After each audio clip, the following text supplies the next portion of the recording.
Salut à tous, c'est Nico, j'espère que vous allez bien, moi ça va toujours aussi bien comme d'habitude. Aujourd'hui on va parler de Realme. Alors souvenez-vous, c'est une marque dont je vous ai déjà parlé il y a quelques mois lors du Black Friday 2020. J'avais été fortement impressionné par ces smartphones très bien équipés et pourtant vraiment pas chers. C'est une marque qui est arrivée en France en 2020 et qui fait de plus en plus fort pour tous les smartphones qu'elle sort en Europe. Et avant même l'arrivée de ce smartphone, il y a quelques semaines, Realme a annoncé l'arrivée d'un nouveau capteur photo de 108 mégapixels. C'est énorme, hein. Il y a encore très peu de smartphones qui proposent ce genre de capteur photo sur le marché. Et avec ce capteur de 108 mégapixels qui est donc la grande force du Realme 8 Pro, la marque met aussi en avant des applications ou des fonctionnalités inédites sur un smartphone. Par exemple, un mode time-lapse annoncé comme incroyable. Il y a aussi un mode tilt-shift que les photographes connaissent bien. Ça permet de donner un effet de scène miniature dans vos photos. C'est assez impressionnant et je crois bien que c'est la première fois qu'un smartphone permet de faire ce genre de choses. Et le Realme 8 Pro est aussi équipé de Realme UI 2.0, l'OS maison de Realme basé sur Android 11. Donc aujourd'hui, on va découvrir le Realme 8 Pro qui, au moment où je tourne ces images, n'a toujours pas été annoncé et je dois attendre l'annonce officielle du Realme 8 Pro pour publier cette vidéo. Alors sans attendre, on va commencer par découvrir ensemble le Realme 8 Pro. On arrête la musique s'il vous plaît et unboxing. Alors attention, je vais essayer de pas me blesser comme d'habitude.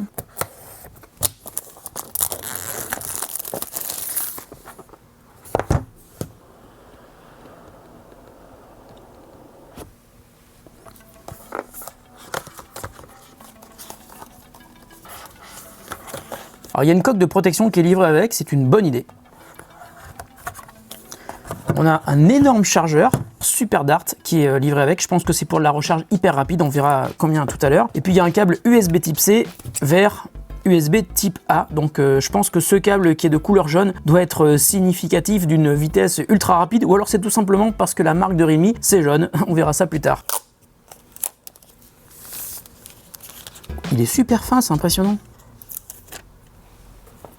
Ouh, c'est magnifique, regardez ça. Non mais c'est vraiment super beau quoi. Alors il y a marqué Dare to Leap. Dare ça veut dire oser et leap ça veut dire sauter. On pourrait traduire ça à mon avis par oser franchir ses limites. Et puis il y a une texture qui est hyper agréable, j'aime beaucoup. Et alors malgré tout, il est très fin en fait, hein. Et puis il est léger, ok. C'est marrant parce qu'il est tellement léger qu'on dirait que c'est un faux smartphone, on dirait un demi. J'espère qu'ils m'ont envoyé un vrai smartphone parce que pour l'instant, je le trouve un petit peu trop léger quoi pour être réel. Et à l'arrière, on voit qu'il y a 4 capteurs photo, dont le 108 mégapixels. Je sais pas lequel c'est, hein, mais en tout cas, il y a aussi un flash LED. Et puis, cet arrière est quand même sublime. Hein. Oh là là, qu'est-ce que c'est beau. Allez, on va l'allumer. J'aimerais bien pouvoir le garder après mon test, mais je crois que c'est pas possible. Allez, on est en France. Vous regardez pas mon mot de passe, hein? Ah, j'ai eu peur. Voilà, il est connecté à mon réseau Wi-Fi. Là, il recherche les mises à jour qui sont peut-être disponibles, hein, on ne sait pas. Allez, j'enregistre mon visage. Ah, c'était très joli. Je sais pas si vous avez vu. Voilà, et on arrive sur Realme UI. Attention, c'est parti, on va découvrir ensemble l'interface de ce joli smartphone. Eh bien, nous voilà sur Realme UI 2.0, l'interface du Realme 8 Pro, qu'on connaît déjà, hein, parce que j'avais déjà testé les précédents modèles. Ouh là là, là je suis au maximum de la luminosité et c'est vraiment ultra lumineux. Donc on va se mettre à moitié, hein, comme ça vous y voyez bien avec la caméra du haut. Donc là on est dans les menus de raccourci et on va aller dans les paramètres du smartphone pour voir tout ce qu'on peut configurer. Ok, là il vient de basculer en mode sombre et on va aller voir dans le menu de paramètres. Et on est bien sur donc Realme UI 2.0 qui est basé sur Android 11. Et ça, c'est cool. Je vais télécharger les 3 Go de mise à jour logicielle. Et alors, waouh, l'arrière de ce smartphone qui est vraiment sublime, c'est magnifique. J'adore ce truc. Dare to Leap, c'est très beau. Ok, ça va être un petit peu long. Donc, ce que je vais faire, c'est que je vous retrouve dans quelques jours, le temps de faire la mise à jour, mais aussi d'installer mon compte, de tester ce smartphone et de vous faire un retour sur les fonctionnalités proposées par Realme sur le Realme 8 Pro. Allez, à tout de suite, juste après ça. Alors me revoilà, ça fait quelques jours que je teste le Realme 8 Pro et j'ai évidemment plein de choses à vous dire à son sujet. La première, c'est une bonne nouvelle, c'est le prix 299 €. Quand j'ai commencé à le tester, je connaissais pas encore le tarif et en me basant sur le processeur qui est un Snapdragon 720G, les 8 Go de RAM, 128 Go de stockage avec possibilité d'extension, un double slot nano SIM en plus de la carte SD et le super capteur de 108 mégapixels, j'avais estimé le tarif aux alentours de 350 à 400 €, mais finalement il coûte beaucoup moins cher et ça c'est donc la bonne surprise. Ensuite, je vous confirme la première bonne impression que j'ai eue quand j'ai fait l'unboxing, il est léger, il est super fin et pour un smartphone qui a un grand écran 6,4 pouces, la finesse et la légèreté c'est quand même super appréciable. Et puis il y a tout ce que j'ai découvert pendant les quelques jours où je l'ai utilisé. Alors tout d'abord, il y a le capteur d'empreinte planqué sous l'écran. Je le trouve pas très rapide, mais je l'ai pas beaucoup utilisé parce que le système de déverrouillage par reconnaissance faciale, lui, il est très réactif. Ensuite, j'en avais déjà parlé quand on a ouvert la boîte, il y a le chargeur Super Dart qui permet la recharge ultra rapide à 50 watts. Ça veut dire qu'il peut passer de 0 à 100% de batterie en 47 minutes et même de 0 à 50% en 17 minutes. Et franchement, je crois pas connaître d'autres smartphones qui soient capables de faire aussi bien pour le même prix. Alors sur la partie photo, à l'avant, on a un capteur à selfie de 16 mégapixels qui donne des résultats très classiques, c'est-à-dire des photos de bonne qualité, mais moins bonnes dès qu'on est en basse lumière, et surtout une colorimétrie qui peut parfois donner des résultats assez approximatifs. Par exemple, ça peut tirer vers le bleu sans raison. Et puis il y a aussi un mode portrait qui a tendance à exagérer la profondeur de champ, mais tout ça, ça reste un grand classique des capteurs avant dans cette gamme de prix. Alors à l'arrière en revanche, c'est beaucoup plus intéressant, on découvre un quadruple capteur photo dominé par le fameux capteur Samsung de 108 mégapixels. Il permet de réaliser des photos de 12 000 par 9 000 pixels, alors le résultat sera vraiment très bon, et quand on compare des photos réalisées avec le capteur de 108 mégapixels et le capteur classique, la différence ne saute pas aux yeux, mais on remarque quand même que ce capteur permet d'être beaucoup plus à l'aise en conditions de faible luminosité, et on peut le vérifier quand on fait des photos de nuit, hein. Je vous promets, j'ai rarement vu des photos d'aussi bonne qualité avec un smartphone de ce prix. Si vous pouvez poser votre smartphone sur un trépied ou sur le rebord de la fenêtre comme je l'ai fait à la maison, bah ça vaut vraiment le coup d'attendre quelques secondes, le résultat est vraiment hyper impressionnant. Et comme l'a expliqué Realme, lorsque vous prenez une photo en 108 mégapixels, l'appareil prend en réalité 8 photos de 12 mégapixels en même temps et les assemble pour obtenir une photo finale de meilleure qualité. Mais attention, hein, parce que lorsque vous utilisez le capteur 108 mégapixels, le zoom est inactif et les photos prennent beaucoup de place,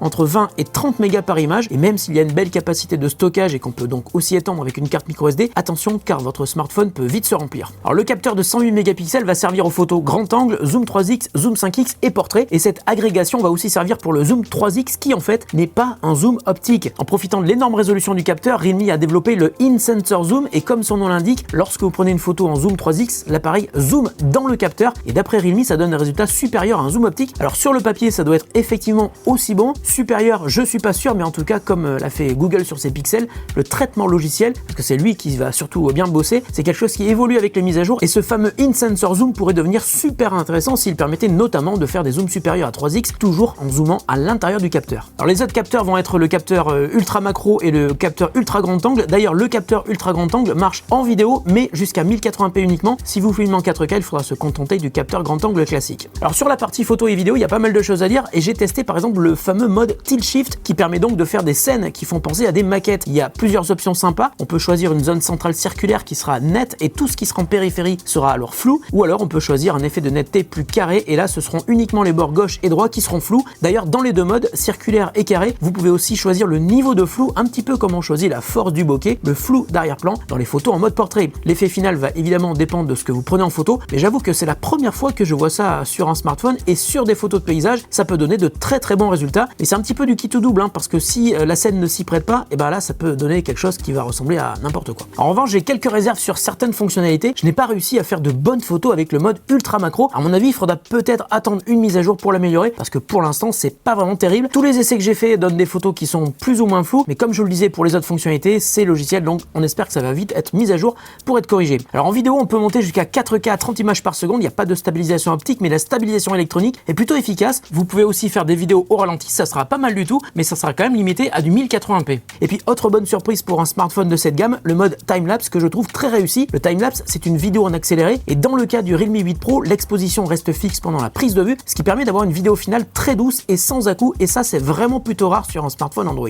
Et le truc vraiment fou, c'est que le mode timelapse est aussi très efficace de nuit, et j'ai même découvert qu'on pouvait aussi utiliser le mode tilt shift en vidéo, et même la nuit. En fait, quelle que soit la lumière, le capteur est suffisamment puissant pour donner de très bons résultats. Encore une fois, je trouve que ce smartphone est vraiment bluffant. Alors il y a aussi un mode nuit qui s'appelle Starry Mode, et que je n'ai pas pu tester dans de bonnes conditions parce que le ciel est très nuageux, et il l'était comme ça pendant toute la durée de mes tests. En revanche, j'ai découvert qu'il marchait exactement de la même manière que sur les Google Pixel. Une série de photos est prise pendant 4 minutes pour ensuite les assembler et vous donner un cliché final qui donne un résultat qui peut être normalement très beau. J'aurais aimé avoir un peu plus de temps pour le tester, mais je suis plutôt rassuré parce que là aussi c'est un traitement logiciel, donc c'est forcément une fonctionnalité qui ne peut que s'améliorer dans le temps. Alors en vidéo, il y a aussi la fonctionnalité Dual View qui permet de filmer en même temps avec la caméra à selfie et la caméra arrière en 1080p au maximum. Ça peut être très pratique hein, si vous avez envie d'être vu pendant que vous montrez quelque chose qui est devant vous, et ça peut être aussi très adapté par exemple si vous diffusiez du contenu en live. En revanche, vous ne pouvez pas éditer les deux vidéos par la suite, la vidéo sera donc enregistrée telle quelle en écran partagé sur votre smartphone. Pour une utilisation au quotidien, ce que j'ai trouvé très agréable, c'est la qualité de l'écran qui est donc Super AMOLED, donc très contrasté. Vous aurez une très bonne luminosité même en extérieur. D'ailleurs cet écran au ratio 29e est Full HD+,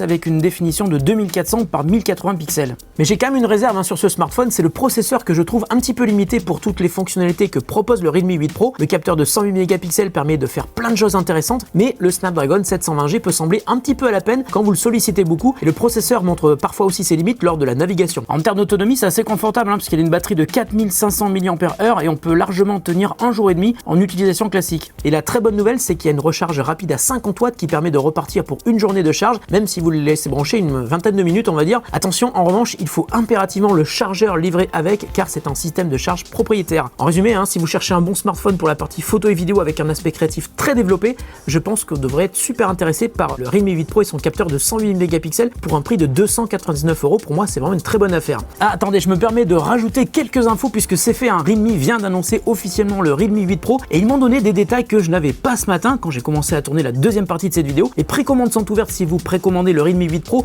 chez Fnac ou Darty, vous recevrez une paire de Buds Q. Ce sont les écouteurs True Wireless de Realme. Cette offre est valable jusqu'au 6 avril et puis le Realme 8 Pro sera sinon dispo partout dès le 31 octobre. J'ai aussi appris qu'il y aura donc une version noire et bleue avec la mention d'Air Tulip, mais pour ceux qui n'aiment pas, il y en aura aussi une version noire sans la mention d'Air Tulip qui sortira au mois d'avril. Si le Realme 8 Pro vous intéresse, je vous mets des liens en description de la vidéo pour le précommander et dès qu'il sera dispo partout, je mettrai aussi des liens à jour pour l'acheter sur le site que vous souhaitez, Amazon, Cdiscount, Fnac, Darty, Electrodépôt, mais aussi directement sur le site de Realme. Voilà, cette fois-ci la vidéo est terminée, j'espère qu'elle vous aura intéressé. On se retrouve très bientôt pour une autre vidéo sur The Grand Test. Salut à tous et bonne journée.